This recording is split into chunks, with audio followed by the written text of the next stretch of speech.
Atlantic slave trade.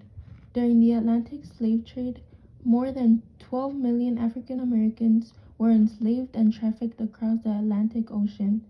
The enslaved were in terribly tight chains by their wrists and ankles.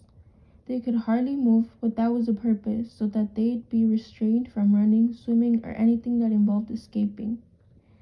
They were whooped and tortured massively, so much that they would cry and beg for death.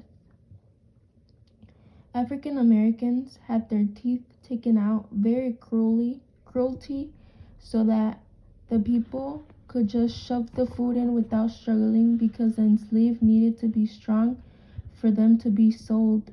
In other words, they were property of other human beings.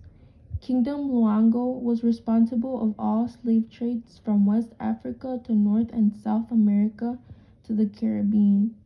England, Portugal, French, Dutch, and Africans were involved in the story of the slave trade world history.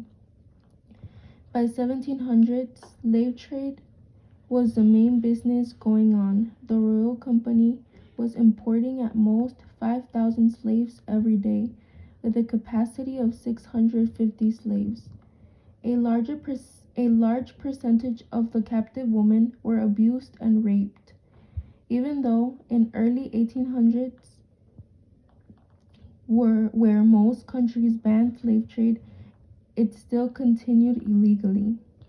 The Atlantic slave trade had a negative impact on African societies and the long-term impoverishment of West Africa.